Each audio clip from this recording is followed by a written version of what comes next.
حضرت اویس کرنی رضی اللہ تعالیٰ عنہ مسلمان ہوئے، بڑا دل چاہتا تھا حضور سے ملنے کو، آئے بھی 2 دفعہ، آپ نے باتیں سنی ہوئی، اماں بوڑھی تھیں۔ ایک ادھر دیکھو میری طرف، اماں بوڑھی ہو اور ماں حکم دے دے کہ نبی پاک کے پاس نہیں جانا، ذرا سننا، تو حضرت اویس کرنی، یہ داتا گنج بخش علی اجویری نے لکھا ہے، یہ امام شورانی نے لکھا ہے، یہ تمام ان پہ سیرت نگاروں نے لکھا ہے، کہا بیٹے میں کمزور ہوں، مجھے چھوڑ کے نہ جانا، چھوڑ کے نہ جانا۔ ایک دن بڑی منت کی، رو پڑے، اماں نے کہا بیٹا جانا، لیکن اگر حضور گھر نہ ہوئے تو تلاش نہ کرنا، میں فالج زدہ عورت ہوں، اٹھ کے چل نہیں سکتی۔ او بھائی، حضرت اویس کہتے ہیں میں نے دروازے پہ دستک دی، یہ امام شورانی کے جملے، سیدہ عائشہ صدیقہ اندر سے بولنی کون ہے دروازے پہ؟ کیا لفظ ہیں، کیا انداز ہے۔ آج تو مرید بھی ٹیلی فون کرتا ہے، کہتا ہے پیر صاحب تیار ہو جائے، میں پہنچ رہا ہوں، قریب آ گیا ہوں، ذرا ریڈی ہو جائیں۔ حضرت اویس کرنی دروازے پہ کھڑے، کون ہے؟ بڑی عاجزی، بڑی درویشی، کہنے لگے اماں جی ایک فقیر ہوں، یمن کا رہنے والا ہوں، ایک فقیر ہوں، ایک درویش ہوں، یمن سے آیا ہوں، محبوب سے ملنا ہے۔ کہا وہ تو گھر میں حجرے میں تشریف فرما نہیں ہے، باہر دیکھ لو، مسجد میں یا کسی جگہ تلاش کر لو۔ تو حضرت اویس کرنی کی آنکھوں میں آنسو آئے، کہنے لگے وہ آئے تو بتا دینا کہ ایک قرن سے فقیر آیا تھا۔ یہ امام شورانی کے جملے ہیں۔ حضرت عائشہ کہتی ہے مجھے بتانا نہیں پڑا، محبوب گھر آئے تو آتے ہی پوچھنے لگے عائشہ کوئی آیا تھا؟ علم غیب رسول کے منکر اس حقیقت کو بھول جاتے ہیں، غیب مانا کہ راز ہے، لیکن راز اپنوں سے کب چھپاتے ہیں۔ نبی کریم صلی اللہ علیہ وسلم کوئی آیا تھا؟ حضرت عائشہ نے سوال عرض کی یا رسول اللہ آپ کو کیسے لگا؟ حضور فرمانے لگے کسی کی خوشبو آ رہی ہے، کسی کی، یہ امام شورانی کے لفظ ہے، کسی کی، اگرچہ غالب خوشبو خود محبوب کی ہے، کسی کی خوشبو آ رہی ہے۔ کہ حضور قرن کا رہنے والا کو فقیر آیا تھا، سلام چھوڑ کے چلا گیا۔ جناب عائشہ کہتے ہیں حضور کی آنکھوں میں آنسو آئے۔ میں نے کہا حضور وہ گیا کیوں؟ تو محبوب نے فرمایا اس کی ماں بوڑھی ہے، اس کی ماں۔ محبوب اگر اماں کے لیے کہتے ہیں چل دیکھیں نا تابی بنے، وہ صحابی نہیں بن سکے، تابی، تو تبلیغ کرنے کیسے چلا جاتا ہے بیمار ماں کو چھوڑ کے؟ تو پیر صاحب کے ڈیرے پہ کیسے پہنچ گیا اماں کو چھوڑ؟ تجھے کس نے اجازت دی کہ ماں باپ بوڑھے تھے اور تو کہے جی میں وہاں جا رہا ہوں، میں نے چلے کرنے ہیں، وظیفے پڑھنے؟ بھئی جب حضرت اویس کرنی اعلیٰ حضرت امام اہل سنت رحمت اللہ علیہ، آپ نے لکھا ہے کہ وہ جو محبوب کا فرمان ہے نا بخاری مسلم میں، رضا اللہ فی رضا الوالد، فرمایا جس کی والد راضی اس کا اللہ راضی، اور جس کا باپ ناراض اس کا، اعلیٰ حضرت فرماتے ہیں ایک 100 ولی، ایک جگہ پہ فرماتے ہیں 1000 ولی ایک طرف بیٹھ کے کہہ دینا کہ یا اللہ اس بندے کو بخش دے، اور اکیلا والد کہہ دینا یا اللہ میرا نافرمان ہے، نہ معاف کرنا، تو فرمایا اللہ اس 100 ولی کی نہیں مانتا، والد کی بات مانتا، اس لیے کہ حضور کا فرمان آ گیا باپ راضی ہوگا تو اللہ۔ تو میرے بھائی شریعت ایک حقیقت ہے، اس حقیقت کو سمجھے۔ حضرت اویس کرنی کی زندگی کا ایک پہلو یہ، دوسرا پہلو یہ جو ہے نا بڑی لمبی چوڑی داستانیں، اور بڑا ہمیں شوق ہے تصویروں کا، بڑا شوق ہے۔ آپ یقین کریں میری طرح کے بہت سارے لوگوں کے پوسٹر چھپتے ہیں، بڑی بڑی تصویریں لگی ہوئی ہیں چوکوں میں۔ استقبال سب سے اچھا وہ ہے جو قیامت کے دن ہوگا۔ اگر اس استقبال، دیکھیں نا یہاں ہم سے پہلے لوگوں کے بڑے استقبال ہوئے، پھر بعد میں کیا ہوا؟ چلے گئے وہ لوگ، ہم آ گئے، ہم بھی چلے جائیں گے۔ مٹی دیں تے مٹی رہنے، ایویں کا دی بلے بلے، اج مٹی دے اتے بندیا تے کل مٹی دے تھلے۔ حضرت اویس کرنی خیر التابعین ہے، تابعین میں سب سے پہلا نمبر ہے۔ آپ کی سب سے بڑی فضیلت یہ ہے کہ آپ نا، یہ ہم نہ بتاتے بڑا ہیں، گزرتے گزرتے بتا دیتے ہیں کہ میں تہجد گزار بھی ہوں، گزرتے گزرتے بتا دیتے ہیں کہ مسجد کی جو ٹائلیں ہیں نا وہ میں نے لگوائی ہیں، بس کوئی بندہ مل جائے صحیح جس کو ہم کرامتیں سنا سکیں۔ میرے جیسے مولوی صاحب بھی بتاتے ہیں، کہتے ہیں جب میرے جیسے اچھے لوگوں کی وہ بھی بتاتے ہیں جب میں مسجد میں آیا تھا تو 30 بچے تھے، اب پورے 80 ہیں، وہی بتاتے ہیں 1.5 صف ہوتی تھی نمازیوں کی۔ اب بھئی چھوڑو، اگر بچے پڑھاؤ گے تو اللہ راضی ہوگا، کو بتانے کی بات ہے، کو ذکر کرنے کی بات ہے، یہ اللہ رسول کا راز ہے، اس کا ذکر نہیں کیا جاتا۔ خواجہ اویس کرنی رضی اللہ تعالیٰ اپنے آپ کو چھپا کے رکھا ساری زندگی، ساری زندگی اماں جب انتقال کر گئی نا خواجہ ویسے کرنے کی، والد پہلے جا چکے تھے، والدہ انتقال کر گئی تو کسی ایک جگہ ٹھکانہ نہیں رکھا حضرت ویسے کرنے۔ میری باتوں کی سمجھ آ رہی ہے آپ حضرات؟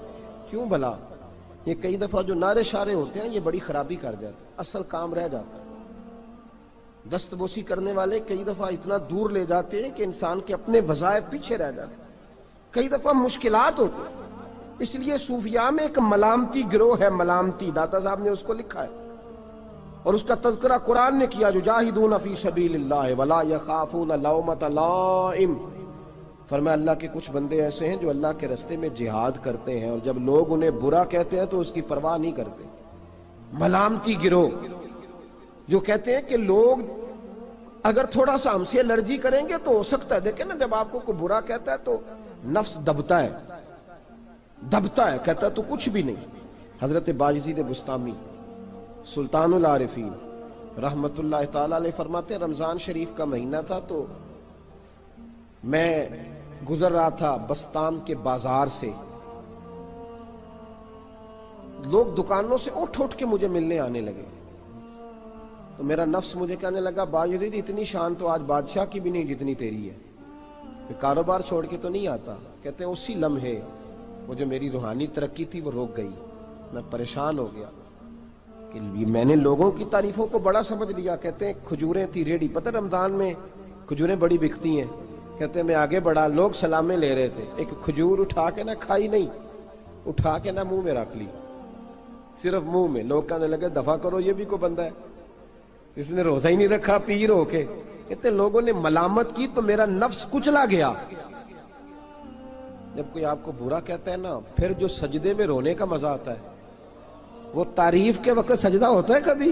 اقبال کہنے لگے نہ بچا بچا کے تو رکھ اسے، تیرا آئینہ ہے وہ آئینہ، یہ شکستہ ہو تو عزیز تر ہے نگاہ آئینہ ساز میں۔ فرماتے ہیں میں کھل کے رویا اللہ کی بارگاہ میں، بندے سارے۔ بابا بلے شاہ صاحب فرماتے ہیں ایک دن میرا بھی دل کیا تھا کہ میں اعتکاف کروں پر قصور سے نکل جاؤں، کچھ پیر کہہ کے ہاتھ چومتے ہیں، کچھ سید کہہ کے۔ فرمانے لگے اٹھ بلے آ، چل اوتھے وسیے اور جتھے وس دینی سارے ہی انے، نہ کوئی ساڈی ذات پچھانے تے نہ کوئی سانو مننے، چلو چلیں وہاں جا کے بیٹھتے۔ حضرت اویس کرنی کا یہ کمال رہا، جس طرح حضرت بایزید نے کھجور رکھ لی، لوگ برا کہنے لگے، چھوڑ کے چلے گئے۔ فرماتے ہیں جو مزہ اس دن سجدوں میں آیا نا، تھوڑا آگے جا کے میں نے کھجور باہر نکال دی، روزہ بھی نہیں ٹوٹا۔ میرا خادم کہنے لگا حضور یہ کیا کیا؟ فرمانے لگے رب کے قریب ہونے کا ایک طریقہ اختیار کیا ہے، یہ بھی ایک طریقہ ہے اس کے قریب ہونے کا۔ صاحبو حضرت بایزید چھپے رہے۔ داتا صاحب نے لکھا ہے ایک اور تابعی تھے حضرت حرم بن حیان ان کا نام، وہ کہتے ہیں میرے دل میں تڑپ لگ گئی کہ حضرت اویس کرنی سے ملوں۔ میں یمن آیا ملنے، جب ان کی والدہ کا انتقال ہوا تو ایک جگہ رہتے نہیں تھے، کبھی یمن، کبھی کوفے، کبھی کہیں۔ حضرت حرم بن حیان کہتے ہیں میں حضرت اویس کرنی کو ڈھونڈتے، توجہ ہے میری بات پر، میری طرف دیکھیں، کہتے ہیں میں نے مہینوں کا سفر کیا۔ آپ نے بھی کبھی کیا ہے مرشد ڈھونڈنے کے لیے؟ گھر بہ کے آکھی ہوندے نے کوئی کامل نہیں رہا، ساریاں دکانداریاں، بھئی تو گیا کہاں ہے؟ تو کہاں گیا ہے؟ گھر بیٹھے ہی فیصلہ کر لیا تو نے، تو کہاں نکلا ہے؟ جو نکلتے ہیں نا انہیں تو رب کریم کا قرب بھی نصیب ہو جاتا ہے۔ تو نکلا ہی نہیں، تو نے گھر بیٹھے ہی فیصلہ کر، سارے غلط ہے، یہ ہو ہی نہیں سکتا سارے غلط ہو۔ اس لیے کہ صحیح بخاری میں محبوب کا فرمان موجود ہے، نبی کریم علیہ السلام نے فرمایا میری امت کبھی گمراہی پر جمع ہو ہی نہیں سکتی، تھوڑے لوگ برے ہوں گے، سارے برے ہو سکتے۔ یہ تو ہم نے ایک دوسرے پہ تنقید کر کے لوگوں کو برا کیا، جو اچھے تھے وہ بھی ہماری تنقید کے پیچھے چھپ گئے، ورنہ ایسی کوئی بات، بڑی خیر موجود ہے دنیا، بڑی خیر۔ حضرت حرم بن حیان کہتے ہیں میں جناب اویس کرنی کو ڈھونڈنے نکلا تو ان کو ڈھونڈتے میں پہلے یمن گیا، لوگوں سے میں نے کہا اویس، کہنے لگے چھوڑو وہ تو دیوانہ ہے۔ اور داتا صاحب نے یہ لفظ لکھے ہیں، لفظ دیکھنا یہ بڑا مزہ دیں گے آپ کو جملے۔ داتا صاحب کہتے ہیں جب حضرت حرم بن حیان نے پوچھا نا اویس کرنی، تو کہا وہ تو دیوانہ ہے، مجنون ہے، پاگل ہے معاذ اللہ۔ کیوں، کیا تم نے دیکھ لیا؟ کہنے لگے جب دنیا روتی ہے تو وہ ہنستا ہے، جب دنیا رو رہی ہوتی ہے تو وہ ہنستا ہے، اور جب لوگ ہنستے ہیں تو وہ روتا ہے۔ عجیب اس کا انداز ہے، وہ تو دیوانہ سا آدمی ہے اور عجیب بندہ ہے، عجیب شخص ہے وہ۔ روڑی سے جو لوگ چھلکے پھینک دیتے ہیں وہ کٹھے کرتا ہے، روڑی سے۔ اٹھو بلیا چلو اتھے وسیے جتھے وس دینی سارے ینے، نہ کوئی ساڈی ذات پچھانے تے نہ کوئی سانو منے۔ کہتے ہیں چھلکے اٹھا کے دھو کے کھا لیتا ہے، اور پھر لوگ جو کپڑا پہننے کے قابل نہیں رہتا لوگ اسے پھینک دیتے ہیں، وہ ٹاکیاں جمع کر کے ان کو سیتا رہتا ہے، ان کا لباس بناتا ہے۔ کوئی روٹی پکی پکائی دیتا ہے تو پسند نہیں کرتا، قبول نہیں کرتا، اس سے ملنے آئے ہو۔ تو حرم بن حیان کہنے لگے وہ بھی ذرا جدا سا ہے تو میری بھی تلاش ذرا جدا سی ہے، میں بھی ذرا جدا سے آدمی کو ملنے آیا ہوں۔ کہنے لگے اس کا گھر بھی کوئی نہیں اپنا، کبھی یہاں ہوتا ہے تو کبھی ڈھونڈ لو تم بھی۔ حرم بن حیان کہتے ہیں میں نے ایک شخص کی منت کی، میں نے کہا بتا دے کہیں دیکھا ہے تو۔ کہنے لگا وہ کرن سے کوفے چلے گئے۔ کہتے میں کرن سے کوفے آیا، ایک بندے سے پھر پوچھا، لوگ کہنے لگے چھوڑ وہ ٹکتا نہیں تو تو نے مل کے کیا کرنا ہے۔ کہتے میں نے پوچھا بتاؤ تو صحیح کہاں ہے، تو کہنے لگے وہ تم سنا ہے حج کرنے چلے گئے، ایام حج ہیں۔ کہتے میں حج پہ چلا گیا، ساری دنیا ملی پر اویس کرنی نہیں ملے۔ پوچھا بھئی کسی نے دیکھا ہے تو ایک شخص کہنے لگا میں نے دیکھا ہے، پر جتنا میں اس کے پیچھے دوڑتا تھا وہ اتنا آگے دوڑتا تھا۔ کہاں گئے؟ کہ مدینہ شریف چلے گئے۔ کہتے میں مدینے آیا تو ملے وہاں بھی کوئی نہیں۔ میں نے کہا ویس اگر آپ کی بے نیازی سچی ہے، کسی سے ملنا نہیں چاہتے، تو میری بھی تڑپ بڑی سچی ہے، میں بھی مل کے چھوڑوں گا، میں بھی مل کے چھوڑوں گا۔ اگر آپ کی اگر یہ سچی ہے نا بے نیازی، بے نیاز تھے سانو تخت ہزارے دی لوڑ کی نالے کی لگے شہر بمبول دے نال، اسی اپنی بال کے سیکنے سانو کی لگے کسی اور دے نال۔ اگر آپ کی بے نیازی سچی ہے تو میری تڑپ بھی بڑی سچی۔ کہتے ہیں ڈھونڈتے ڈھونڈتے میں پہنچ گیا، پھر دوبارہ کوفے کے قریب نہر فرات جہاں امام علی مقام شہید ہوئے۔ کہتے ہیں جب میں پہنچ گیا تو وہ ساری علامتیں، داڑھی ان کی کہیں کہیں تھی، گھنی نہیں تھی، اور ان کے ہاتھوں پر برس کے نشان تھے، وجود پتلا سا، قد لمبا۔ کہتے ہیں وہ جو میں نے ساری نشانیاں سنی تھی وہ مجھے نظر آ گئی۔ وہ نہر فرات کے کنارے وضو کر رہے تھے، جب وہ وضو سے فارغ ہوئے تو چہرہ ابھی پانی کی طرف تھا۔ میں نے کہا السلام علیکم، سلام لی تو پتہ منہ نہیں میری طرف کیا، چہرہ ادھر ہی رکھا۔ کہنے لگے وعلیکم السلام یا حرم بن حیان، کن فیکون تے کل دی گل ہے۔ وعلیکم السلام یا حرم بن حیان، یار تو نے نہیں پیچھا چھوڑا، پہنچ ہی گئے ہو، آ ہی گئے ہو۔ کہتے ہیں میں نے کہا حضور آپ اویس آپ کون ہیں، آپ کون ہیں؟ تو کہنے لگے میں وہی ہوں جسے تو کئی مہینوں سے تلاش کر رہا ہے۔ تو میں نے کہا حضور آپ میرا نام کیسے جانتے ہیں؟ یہ کشف المحجوب پڑھ رہا ہوں داتا صاحب کی، میرا نام کیسے جانتے ہیں؟ تو حضرت اویس کرنی کہنے لگے عرفت روحی من روحی کا، میری روح آپ کی روح کی واقف ہے۔ وہ میری جو روح ہے نا، روح۔ امام غزالی سے کسی نے کہا تھا حضور آپ مجھ سے کتنا پیار کرتے ہیں؟ فرمانے لگے اپنے دل سے پوچھ لے تو کتنا کرتا ہے، برابر ہے، پوچھ لے اپنے دل سے تو مجھ سے کتنا کرتا ہے، میں بھی اتنا ہی کرتا ہوں، یہ پوچھ لے تو۔ بھائی حضرت اویس کرنی کی ملاقات ہوئی تو کہا حضور میں کہاں چلا اور آپ کہاں دوڑے؟ آپ فرمانے لگے یار میں چھپا ہوا ہوں تو مجھے چھپا رہنے دے، میں چھپا ہوا، میں سراپا مخزن راز تھا اور رہا تھا مدت و راز۔ یہ تو تیرا شوق کے دید کشاں کشاں مجھے کھینچ لایا مجاز میں۔ ان کی زندگی تو دیکھو، کتنا شوق ہے ہمیں آگے لگنے، کتنا شوق ہے بڑھ بڑھ کے سامنے ہونے، مجھے لوگ جانے، مجھے لوگ پہچانے، کتنا شوق، لیکن وہ دوڑتے تھے لوگ ہمارے قریب نہ آئے۔ حضرت حرم بن حیان کہتے ہیں میں چند گھڑیاں رکا تو مجھے کہنے لگے جا یار تو کوئی کام کر اور مجھے بھی اپنا کام کرنے دے۔ تو میں نے کہا حضور آپ کیا کریں گے؟ فرمانے لگے گناہ بڑے لمبے ہیں، ذرا معافیاں مانگوں گا اپنے رب سے، میں اس کی بارگاہ میں استغفار کروں گا، مجھے ذرا ریت پہ سجدے کرنے دے، تو جا، مجھے شوق نہیں، تو چلا جا۔ حضرت حرم بن حیان کہتے ہیں میں نے کہا حضور میرے لیے دعا کر دیں۔ تو جناب اویس کرنی نے ہاتھ اٹھائے، کہنے لگے یا اللہ میری اور اس کی ملاقات جنت میں کرا دینا، میری اور اس کی ملاقات جنت میں کرا دینا۔ یعنی یہ بھی کہہ دیا کہ اب دنیا میں دوبارہ ملاقات نہیں ہوگی، کہتے ہیں میں یہ بولنے ہی لگا تھا، کہنے ہی لگا تھا کہ حضور یہاں نہیں ہوگی، تو کہنے لگے چپ کر، جب جنت کی بات جو کر دی ہے ہو گئی بات، اب اتنی دور تک تجھے کہہ دیا تو اب تو یہاں پھر دعا کی بات۔ حضرت اویس کرنی خیر التاب۔ ایک اور بات، پیار صرف سامنے رہ کے نہیں ہوتا، بن دیکھا پیار بھی بڑا شاندار ہوتا ہے، بڑا شاندار، بڑا ہی شاندار ہوتا ہے۔ میرے محبوب نے اس کو بیان کیا، حبیب پاک سید عالم میرے حبیب رحمت علیہ السلام فرمانے لگے اپنے صحابہ سے، تم نے مجھے دیکھ کے کلمہ پڑھا، تمہیں ایک مبارک، اور جو بن دیکھے میرے نام پر جانے دیتے ہیں انہیں 7 بار مبارکباد۔ حضرت اویس کا او یار دیکھیں نا، ایک معنی میں حضور نے یہ بھی بیان کیا، ابو داؤد میں موجود ہے۔ محبوب فرمانے لگے صحابہ سے، بتاؤ کامل ایمان کس کا ہے؟ کہ یا رسول اللہ نبیوں کا۔ فرمایا ان پر تو وہی آتی ہے، یہ ایک معنی میں ہے، ورنہ کامل ایمان انہی کا ہے۔ فرمایا بتاؤ کامل ایمان کس کا؟ کہ یا رسول اللہ صحابہ کا، ہمارا۔ نبی پاک نے فرمایا تم نے تو درختوں کو سجدے کرتے دیکھا ہے، ڈوبے ہوئے سورج کو واپس آتے دیکھا ہے، چاند ٹوٹتے دیکھا ہے۔ کہ حضور پھر فرشتوں کا؟ فرمایا وہ تو اللہ کے عرش کے پاس رہتے ہیں۔ کہ یا رسول اللہ ہماری پھر بس ہو گئی، آپ بتا دیں کامل ایمان کس کا ہے؟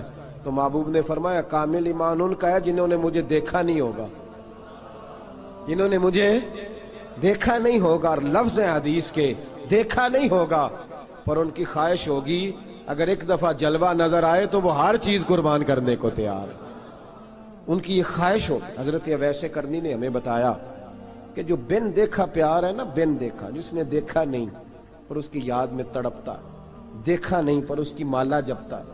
حضرت ابو ذر غفاری نے پوچھا تھا، ترغیب و ترہیب میں حدیث ہے، یا رسول اللہ صلی اللہ علیہ وسلم کچھ لوگوں سے ہم محبت کرتے ہیں پر ہم ان سے ملے نہیں، ہمارے عمل بھی ان جیسے نہیں، حضور اس محبت کے عوض کچھ ملے گا؟ تو محبوب نے فرمایا اللہ محبت کرنے والوں کو جنت میں جمع فرما دے گا، اللہ جمع کر دے گا۔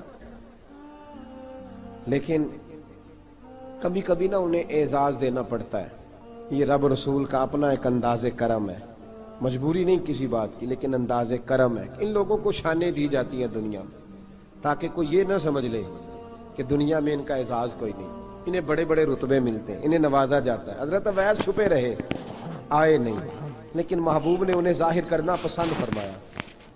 نبی پاک نے ظاہر کرنا تو اگر محبوب ہی ظاہر کرنا پسند کرے پھر ہو جانا چاہیے، پھر ظاہر اگر وہ پسند کرے تو پھر ظاہر جیم جان دا کچھ وسا نہیں، جان یار نو دے تے شاد ہو جا، اس سے دل دے ہیں فساد سارے، دل دلبر نو دے تے آزاد ہو جا، جو رکھے آباد تے رو وس دا تے جدوں کرے برباد برباد ہو جا، جو رکھے آباد تے رو وس دا تے جے کر کرے برباد برباد ہو جا۔ بلکہ میں کہا کرتا ہوں وزن نہ بھی بنے تو شعر یوں ہونا چاہیے، جے کر کرے برباد تے چپ کر کے برباد ہو جا، شور نہ کر، خاموشی سے ہو جا۔ حضور نے ظاہر کرنا پسند کیا تو خود نبی کریم علیہ السلام نے بلایا۔ توجہ ہے میرے بھائیوں، بس بات سمیٹ رہا ہوں، مضمون مکمل ہو گیا۔ اللہ کے حبیب تو دور رہ کے پیار کر، تحفے تیرے گھر خود پہنچ جائیں گے، شرط یہ ہے کہ تو پیار کر اور فرما برداری کر۔ نبی رحمت صلی اللہ تعالی علیہ وسلم نے مولا علی شیر خدا اور حضرت عمر فاروق، بندے بھی حضور نے وہ چنے جو سرخیل ہیں دونوں، مولا علی فاروق اعظم امیر المومنین، دونوں کو بلایا اور بلا کے فرمایا یہ میرا جبہ لے جاؤ اور میرے بعد، میرے وصال کے بعد وہاں جانا کرن میں تمہیں اویس ملے گا، اسے میرا جبہ دینا۔ اور دیکھو کیا خوبصورتی ہے لفظوں میں، یہ بات ان کی شان کو کہاں سے کہاں لے گئی۔ محبوب فرمانے لگے اسے کہنا میری امت کی بخشش کی دعا کرے، اسے کہنا میری امت کی بخشش کی۔ حضرت علی المرتضیٰ کا رتبہ بھی ان سے زیادہ ہے، جناب عمر کا رتبہ بھی، اس کا مطلب ہے بڑا بھی چھوٹے سے کبھی کبھی دعا کے لیے کہہ سکتا ہے کہ یار میرے لیے دعا کر دینا۔ نبی کریم علیہ السلام نے جبہ دیا، جبہ دے کے بھیجا۔ حضرت عمر گئے ملنے، جناب مولا علی گئے، جا کے پوچھا وہ کدھر ہے؟ کہا وہ دیوانے سے ہیں، گھومتے رہتے ہیں۔ جب ملاقات ہوئی تو حضرت اویس کرنی دوڑے آئے، جناب عمر کہنے لگے آپ کا نام اویس ہے؟ کہنے لگے ہاں عمر فاروق میرا نام اویس ہی ہے۔ پھر آگے بڑھ کے کہنے لگے علی آپ کی طبیعت مبارک کیسی ہے؟ پھر وہ جبہ وصول کیا، کہا محبوب نے کہا تھا امت کے لیے دعا کرنا، تو حضرت اویس نے فوراً سر سجدے میں رکھ دیا اور داتا صاحب حدیث لائے ہیں۔ محبوب فرمانے لگے اللہ تعالی بنو کلب کے قبیلے کی بکریوں کے بالوں کی تعداد کے مطابق اویس کرنی کی دعا کی برکت سے میری امت کو جنت میں داخل کرے گا۔ اتنا بڑا اعزاز، اتنا بڑا اعزاز۔ حضرت اویس کرنی رضی اللہ تعالیٰ انہوں نے دعا کی، پھر واپس لوٹے۔ یہ تو داتا صاحب کی بات ہے۔ اب اگلے جملے حضرت محدث بہاولپوری نے ایک ذکر اویس نام کی کتاب لکھی ہے، حضرت علامہ فیض احمد صاحب اویسی رحمۃ اللہ علیہ۔ انہوں نے لکھا ہے کہ حضرت عمر فاروق اور مولا علی جب مل رہے تھے نا، تو ایک تیسرے شخص نے کہا کہ اویس ان کی زیارت کر لو جنہوں نے حضور کی زیارت کی، ان کی زیارت کر لو، چلو آپ حضور کی زیارت نہیں کر سکے تو زیارت کر لو۔ تو حضرت اویس کرنی اٹھ کے قریب گئے تو جناب علی المرتضیٰ اور جناب عمر سے کہنے لگے حضور کی داڑھی مبارک میں کتنے بال سفید تھے؟ زیارت تو نہیں کی، داڑھی میں کتنے بال ہیں؟ انہوں نے یہ نہیں کہا ہمیں پتہ نہیں، کیونکہ سوال دوسرے کا تھا۔ ان دونوں کا سوال یہ نہیں کہا ہمیں پتہ نہیں، باقی کتابوں میں الفاظ اور ملتے ہیں، میں وہ والی بات بیان کر رہا ہوں جس میں ادب زیادہ پایا جاتا ہے۔ کہا کتنے بال سفید تھے؟ تو یہ نہیں فرمایا مولا علی اور جناب عمر نے کہ ہمیں پتہ نہیں۔ کہنے لگے ویس آج آپ ہی بتائیں گے کتنے سفید، آج آپ ہی بتائیں کتنے ہیں۔ تو حضرت سیدنا اویس کرنی کہنے لگے محبوب کی داڑھی مبارک میں 17 بال سفید تھے، 17 بال سفید تھے، یہ ان کی زیارت کا حال۔ حضرت اویس کرنی نے ہمیں بتایا کہ دور رہ کے اطاعت صحیح کرنا، تمہارا ذکر دربار رسول پہ بھی ہوگا اور دربار خداوندی پہ بھی ہوگا۔ دوسرا یہ جو بہت زیادہ شوق ہے آگے آگے بڑھنے کا ہر آدمی کو، میں اکثر یہ روتا ہوں، میں کہتا ہوں پہلے کوئی کسی بزرگ سے ملتا تھا تو دعا کراتا تھا، اب ملتے ہیں تو کہتے ہیں حضرت ذرا میرے ساتھ فوٹو تو کھنچوا لیں۔ پہلے لوگ دعا کراتے، ہاں دعا کی التجا کرتے، کہتے تھے مہربانی کر، اتنا ہی کہہ دیں کہ اللہ تیری دنیا اور آخرت بہتر کر دے، اب یہ رنگ اب فوٹو کھینچتے۔ تو بھائی یہ بہت زیادہ ہمارا جو رویہ اس طرح کا ہے، یہ حضرت اویس کرنی کی سیرت بتاتی ہے کہ یہ الجھاؤ ہے، الجھو نہ، سلجھ کے وقت گزارو۔ اور تیسری بات ان کی حیات مبارکہ سے ہمیں یہ ملتی ہے، اللہ کے ساتھ جو لوگ جڑ جاتے ہیں انہیں ویسے ہی دنیا کی ضرورت نہیں رہتی، ان کی توجہ ہی اور جانب ہو جاتی ہے۔ دعا کرتا ہوں مالک کریم کے حضور جو کچھ میں نے عرض کیا اللہ اپنی بارگاہ میں مقبول فرمائے، دوران گفتگو جہاں ہم بھول گئے اللہ ہم سے درگزر فرمائے۔ آخر دعوانا۔ اور اگر آپ نے ابھی تک ہمارا چینل سبسکرائب نہیں کیا تو فوراً سبسکرائب کیجئے، ساتھ ہی بیل آئیکن پر کلک کریں تاکہ مزید آنے والی ویڈیو ہیں وہ آپ کو وقت پر ملتی رہیں۔